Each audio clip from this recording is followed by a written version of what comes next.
Bienvenue au musée de Picardie à Amiens. Je suis François Séguin, je suis donc conservateur au musée et j'ai aujourd'hui le plaisir de vous recevoir pour une visite de l'exposition de Versailles à Amiens, chef-d'œuvre de la chambre du roi Soleil.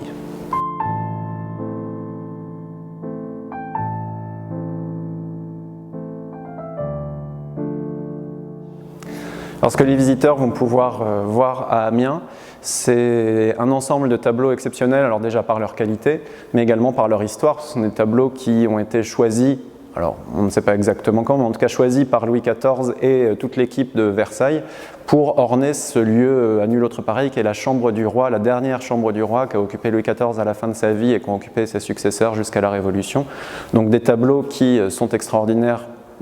par ces deux qualités et qui par ailleurs ne sont visibles qu'à une dizaine de mètres de distance à Versailles car ils occupent l'attique, la partie haute du décor architectural, alors qu'à Amiens on les a à hauteur d'œil et sans tout le contexte décoratif sublime mais très présent du château. Donc c'est tout à fait exceptionnel de pouvoir voir ces tableaux réunis dans une pièce et aussi visibles que ça l'est à Amiens. Alors si les visiteurs du musée de Picardie peuvent admirer ces tableaux de la chambre du roi, c'est en fait pour une raison d'échange, d'échange de bons procédés, si on peut dire, entre notre institution et le château de Versailles, parce que vous savez que Versailles a organisé une grande exposition depuis l'automne 2022 et encore en début d'année 2023 consacrée à Louis XV. Et dans ce contexte, nous avons été assez largement sollicités parce qu'on a prêté la totalité des chasses en pays étrangers, qu'on appelle aussi les chasses exotiques, qui ornaient la petite galerie de Versailles, pour les présenter à Versailles. Alors le projet était très beau, donc on a évidemment dit oui avec plaisir, mais on a aussi fait valoir au château que ça nous dépouillait une salle en totalité, la salle dans laquelle nous nous trouvons actuellement, et on leur a demandé s'il était envisageable de faire une exposition versaillaise à Amiens pour combler ce vide en quelque sorte, et on a été satisfait au-delà même de nos espérances, parce que le château nous a proposé cet échange assez inespéré et cette opportunité de pouvoir montrer les tableaux de la chambre du roi, parce qu'il y a des travaux architecturaux dans la chambre du roi actuellement à Versailles, donc les tableaux entre guillemets ne font pas défaut à Versailles en ce moment et ont pu être prêtés à Amiens. C'est donc la raison pour laquelle on peut voir de manière si unique et si extraordinaire ces chefs-d'œuvre à Amiens.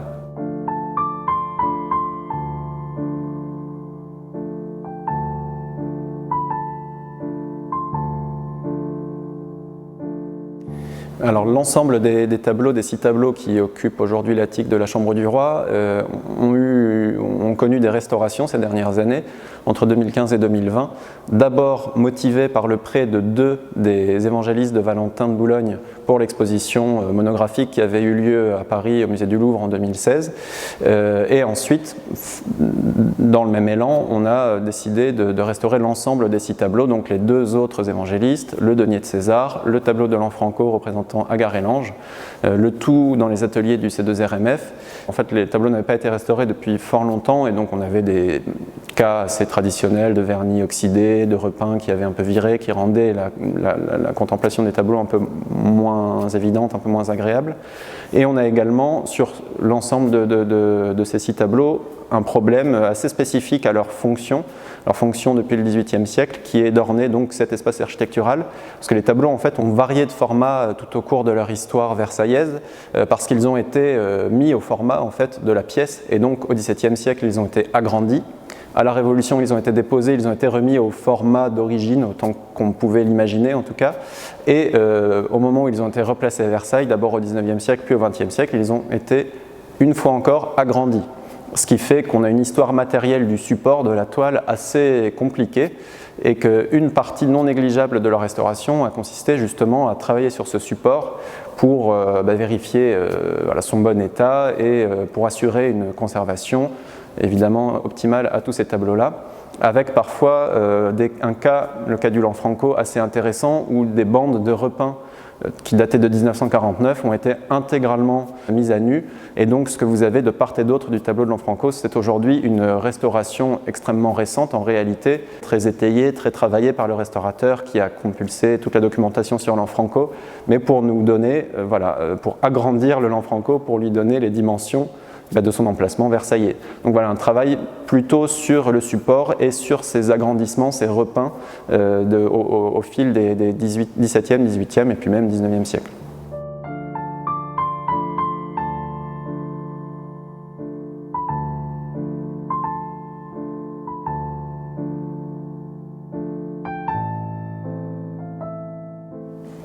Alors, Louis XIV choisit pour sa chambre de surreprésenter en quelque sorte un peintre en particulier, un peintre français, Valentin de Boulogne. C'est un peintre sur lequel on a relativement peu de renseignements biographiques. On sait qu'il est natif de Coulommiers, qu'il est fils d'un peintre verrier et qu'il passe la majeure partie de sa carrière artistique à Rome. Il est documenté de manière sûre à partir de 1614 et il y meurt en 1632. C'est un peintre caravagesque, en tout cas très inspiré par la peinture du Caravage, un peintre français mais vraiment très italianisé. Mais il est quand même intéressant de noter que Louis XIV, alors d'une part, choisit des tableaux caravagesques, mais également des tableaux français, très italianisés mais français, pour sa chambre. Sur les 6 tableaux qui ornent la chambre, il n'y a pas moins de 5 tableaux dus à Valentin, dont celui-ci, le Denier de César. Alors c'est un tableau qui est daté par les spécialistes autour de 1622, donc pas encore tout à fait la fin de la carrière de Valentin, mais déjà un moment où il est très installé, il commence à obtenir des grandes commandes, donc c'est vraiment un peintre reconnu. En revanche, on n'a pas d'informations sur le contexte de commande, aucune information, ni même d'ailleurs d'informations sur la manière dont le tableau rejoint les collections royales. Donc voilà, c'est un peu auréolé de mystère, mais c'est un tableau qui est très intéressant par sa composition et sa grande sobriété, mais en même temps sa grande force. C'est un épisode tiré des évangiles assez largement illustré, celui où des pharisiens essaye de piéger le Christ, si on peut dire, en lui demandant s'il est licite pour un juif de payer l'impôt à César. Et donc le Christ leur demande de sortir une pièce, de la regarder, de dire ce qu'ils voient sur la pièce. Ils répondent le profil de César et donc Jésus leur répond cette phrase très célèbre « Rendez à César ce qui est à César et à Dieu ce qui est à Dieu ». C'est ce qui est représenté ici de manière, vous le voyez, très efficace et très simple. Au moyen d'un attribut, l'attribut qui nous fait vraiment reconnaître l'iconographie de ce tableau, qui est la pièce. Vous la voyez dans la main du personnage de gauche, la pièce qui forme pas tout à fait le centre physique du tableau, mais pour ainsi dire, voilà, enfin, en tout cas le centre d'attention, autour de laquelle se joue toute ce jeu de main, si je peux dire, en tout cas toute cette subtilité de la composition autour des gestes des différents protagonistes qui sont réduits à 3 personnages, 2 pharisiens et évidemment Jésus en face d'eux. Ce qui est intéressant, c'est de voir comment Valentin, malgré le très peu d'éléments, finalement arrive à donner une vraie profondeur à sa composition. Vous voyez qu'on a ces 2 personnages qui mettent à l'épreuve Jésus. L'un qui est tout à fait concentré sur le côté matériel de l'histoire, qui tend la pièce, qui regarde la pièce. L'autre qui discute, qui se tourne vers le Christ, qui semble peut-être lui un peu ému ou en tout cas en pleine réflexion. Et enfin, Jésus, lui, qui est très calme, serein, mais en même temps qui est en train, on le voit avec le doigt qui pointe la pièce, qui est en train d'énoncer une vérité, une parabole importante et qui donc apparaît dans toute sa majesté, mais en même temps dans une grande simplicité. Ceci est renforcé par le jeu des lumières également, parce que vous voyez que la lumière vient de la gauche, elle arrive dans le dos des 2 pharisiens, celui le plus matérialiste, si l'on peut dire, est pour ainsi dire pas éclairé, il a à peine le visage qui reçoit un peu de lumière, le second lui reçoit un peu plus de lumière, et enfin le Christ lui est en pleine clarté, il reçoit toute la lumière, on a même l'impression qu'il en émet d'une certaine manière, et donc vous voyez à quel point le jeu des personnages, malgré l'absence totale de décor, malgré le cadrage serré à mi-corps, le fond sombre est très puissant, la composition est très bien structurée, renforcée également par le jeu des coloris assez sombres, assez encamailleux de terre ou de couleurs sombres pour les 2 pharisiens, et au contraire, vêtements blancs et manteau bleu très éclatant pour le Christ. Pour ce qui est du style, ce tableau est également caractéristique de la manière de Valentin, très inspiré, comme je le disais, du travail du Caravage, évidemment. Alors à nouveau, fond sombre, personnages à mi-corps, qui sont des éléments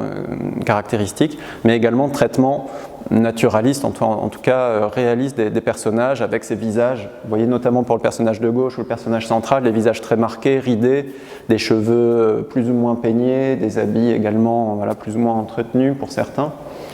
Donc une peinture vraiment caractéristique de ce qui était apprécié, puis de la manière de Valentin. Donc un tableau tout à fait caractéristique de toute cette peinture de cet artiste assez unique, très inspirée, très profonde en réalité, malgré souvent une très grande simplicité.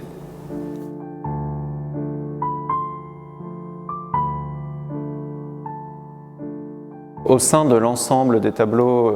qui constituent aujourd'hui la Chambre du Roi, il y a un ensemble à part entière qui est celui des 4 évangélistes de Valentin de Boulogne,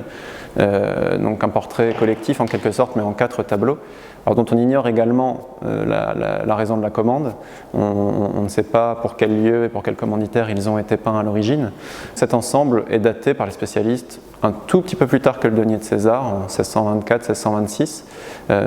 donc au moment de pleine maturité de Valentin de Boulogne,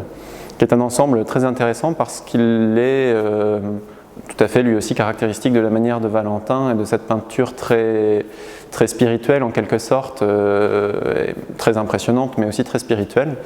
avec en fait plusieurs thèmes traités au sein de ce portrait collectif. Alors évidemment tout d'abord la représentation traditionnelle des 4 évangélistes, reconnaissables à leurs attributs. Alors vous avez Saint Jean avec son aigle, vous avez Saint Matthieu avec l'ange, vous avez Saint Luc avec le bœuf, Saint Marc avec le lion.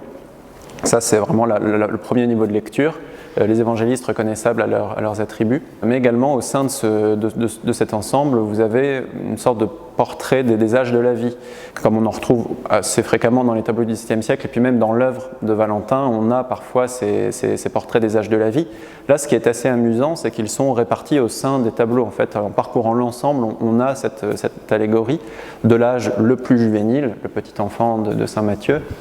en passant par le très jeune homme, l'adolescent Saint Jean, l'homme adulte, jeune adulte, qui est Saint Luc, et les 2 étapes de la vieillesse, Saint Matthieu et Saint Marc. Ça, c'est le deuxième niveau de lecture qui est assez intéressant.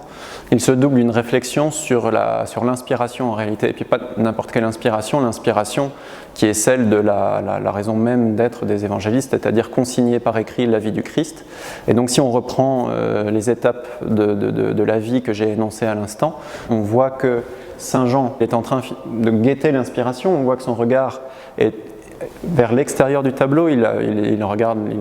l'inspiration divine, et il est en train également de tenir sa plume, il n'est pas encore en train d'écrire, il attend de savoir quoi écrire en réalité, et il a un double instrument, ce livre replié et le rouleau, sur lequel d'ailleurs un texte est écrit en alphabet hébraïque, vous le voyez, qu'il est en train de compléter et qui pend prenant la forme de la table sur laquelle il travaille. Après lui, nous avons Saint Luc. Saint Luc, lui, pour le coup, il est vraiment au travail. Il tient un encrier dans sa main gauche, une plume dans sa main droite, et il est concentré, son regard fixé sur les lignes qu'il est en train de tracer sur son livre. Et là, il est vraiment donc à l'heure. Ensuite, vous avez Saint Matthieu. Saint Matthieu, il a écrit, on voit qu'il a encore l'instrument dans la main, la plume dans la main droite, et le livre qui est en train finalement de lui échapper, tenu de sa main gauche, mais il est en train de descendre, et le petit ange qui, a l'impression, lui retient la page et l'invite à continuer la rédaction. Il est en train de faire une sorte de pause, de temps de réflexion au sein du travail. Et enfin, nous avons Saint Marc qui, lui, a achevé. Il a posé la plume, elle est installée dans son encrier, il a les mains vides, ouvertes, en oraison, et là il contemple en quelque sorte, dans une sorte de vision béatifique, le travail accompli, et évidemment un travail à nul autre pareil, qui est celui de livrer la vie du Christ pour fonder l'Église. Donc on a vraiment cette réflexion très riche au sein de ces compositions qui, à première vue, sont assez semblables. Tous les évangélistes sont cadrés à mi-corps ou un peu plus, sur un fond sombre, sans décor ou quasi aucun décor. En réalité, le décor n'est fait que par les instruments qui ont vraiment un sens, un lieu d'être, c'est-à-dire les tables de travail, les outils, les attributs, les animaux et l'ange. Donc des tableaux assez dépouillés, mais finalement, quand on les regarde un peu plus attentivement, qui regorgent de subtilité et des compositions extrêmement réfléchies, aussi très intenses, parce que si vous voyez les regards qui... à l'inverse d'ailleurs de beaucoup de tableaux de Valentin, ne désignent pas le spectateur. Si vous regardez attentivement l'ensemble des personnages, animaux compris, qui constituent cet ensemble, un seul regarde le spectateur, c'est le lion de Saint-Marc. Tous les autres regardent dans des directions diverses. On n'a jamais de convergence de regard, donc on va plus loin que le cadre grâce à cette science de la composition qui rend ces tableaux assez exceptionnels et d'une profondeur véritablement très inspirante, très inspirée. Et d'un point de vue du style, alors là pour le coup tout à fait caractéristique de Valentin, tout comme pour le denier de César d'ailleurs, on a des personnages représentés sans concession, sans idéalisation, des personnages qui sont probablement des modèles qui posaient pour Valentin, donc notamment pour les vieillards évidemment, des visages très marqués, des rides, des cheveux, des barbes mal peignées, des vêtements parfois usagés, ou particulièrement pour le Saint-Marc, on voit cette sorte de décolleté, cette chemise ouverte sur un torse vieilli, amaigri. Donc une force aussi du réalisme de la peinture de Valentin qui est transcendée malgré tout. On ne le devine pas au premier coup d'œil, mais on le voit en scrutant les tableaux un peu plus attentivement, par cette extrêmement fine auréole qui entoure la tête de chacun des évangélistes, qui en fait est un très fin coup de pinceau, un éclat de lumière, rien de plus, mais qui permet de donner une autre, enfin d'élargir, de donner une autre, une autre ampleur à ces portraits, à ces représentations d'hommes véritables, et qui évidemment transcendent leurs conditions d'hommes en étant les évangélistes.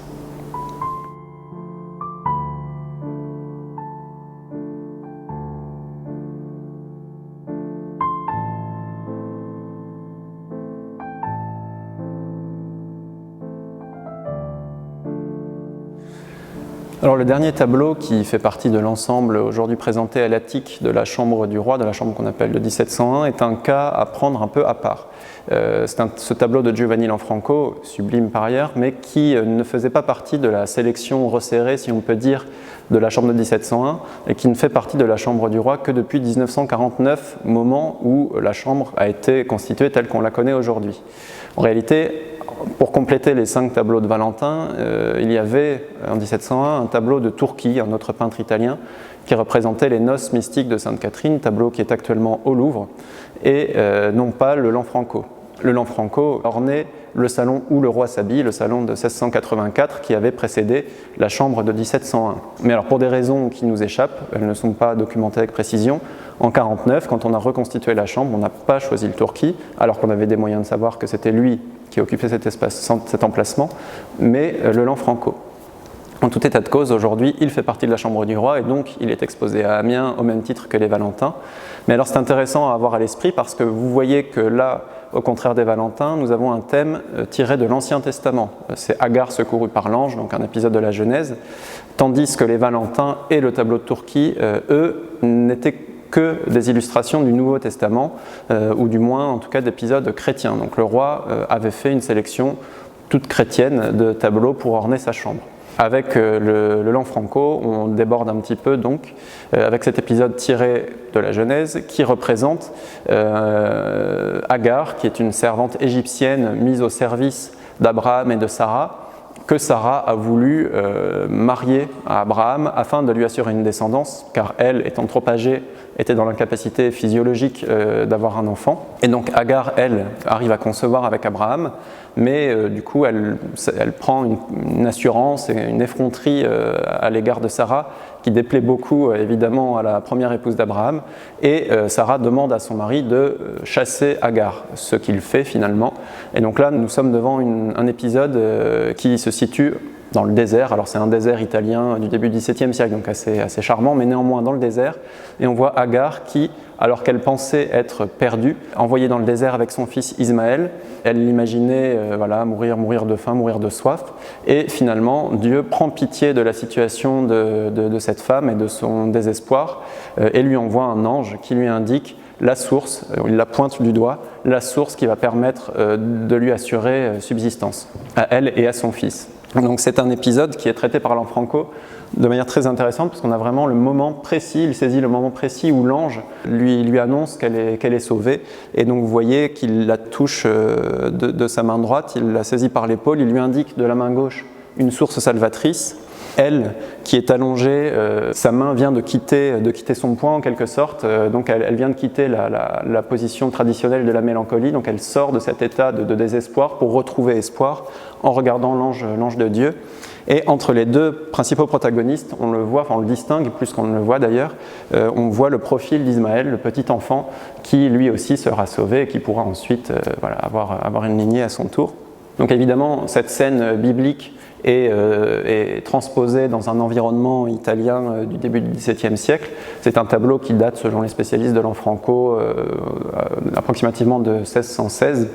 Et en lieu et place de désert, vous avez ce paysage et les personnages d'Agar et de Lange, eux, sont plutôt redevables des travaux de Gentileschi, dont Lanfranco, qui est un peintre originaire de Parme, s'inspire beaucoup. Donc vous avez ces personnages, une sorte de caravagisme adouci, si on peut dire, avec ces figures pleines, alors pour le coup, assez idéalisées, au contraire de ce qu'on avait pour la peinture de Valentin tout à l'heure, avec cette figure d'Agar dont le cou et le pied qui sort du manteau est assez sublime dans ses draperies très riches, et l'ange qui est une beauté juvénile parfaite, vêtue de ce textile aux couleurs changeantes, un cangianti traditionnel dans la peinture italienne, qui donne vraiment toute la beauté à cette composition et qui montre tout le métier de Lanfranco, qui par la suite est essentiellement connu pour ces grands décors pour des églises romaines ou napolitaines. On pense à Saint-André-de-la-Vallée, San Gennaro à Naples, mais qui ici nous fait cette très belle composition qui n'est entre guillemets perturbée que par un élément un peu étrange, qui est la figure d'Ismaël. Si on s'approche un petit peu, et on l'a fait notamment au cours de la restauration, on voit qu'elle est peinte sur l'aile. Donc on a l'impression qu'il y a peut-être un changement de partie en cours de route, et en effet, ce n'est pas forcément la meilleure partie du tableau. Et d'ailleurs, c'est aussi une sorte d'entorse au récit biblique. Il est quand même symboliquement assez intéressant de mettre cette figure entre sa mère et du coup, la raison de sa survie et de sa salvation, qui est l'ange envoyé par Dieu.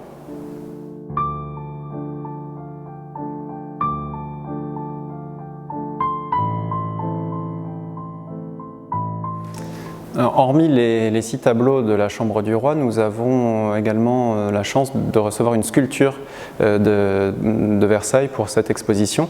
C'est un buste somptueux d'Antoine Coisevaux, daté aux alentours de 1680,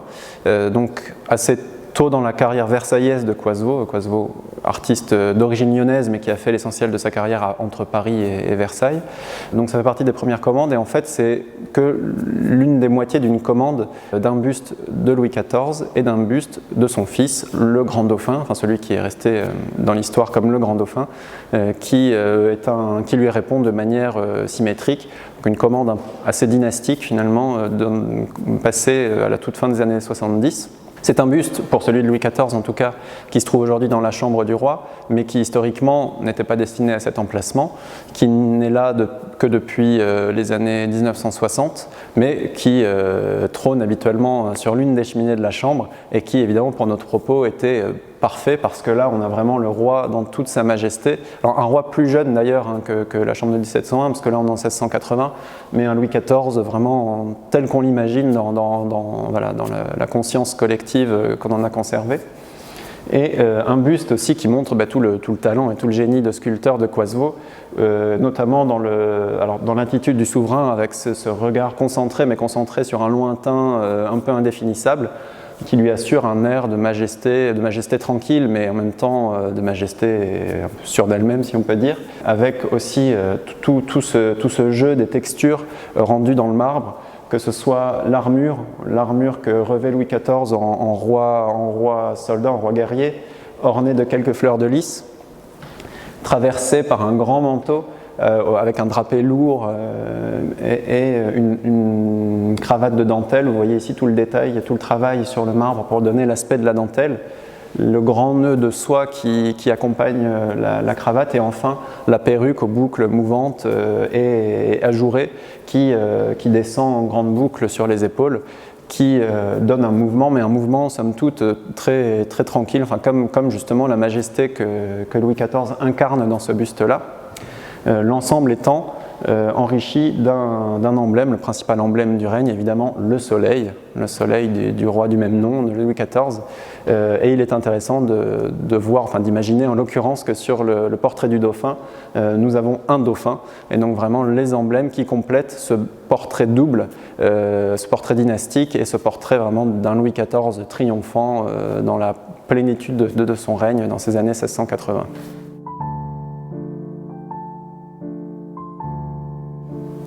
Cette exposition, qui est ouverte en mois de septembre, se déroule à Amiens jusqu'au 26 février. Après cela, elle voyagera, mais sous une forme assez différente, au château de Versailles, où, dans la mesure où des travaux sont actuellement en cours dans la chambre du roi, les tableaux ne remonteront pas directement à l'attique, donc on aura encore une chance de les voir à hauteur d'œil. Et donc évidemment, venez à Amiens jusqu'au 26 février au musée de Picardie, où vous aurez la chance de voir ces tableaux extraordinaires provenant de la chambre du roi à Versailles.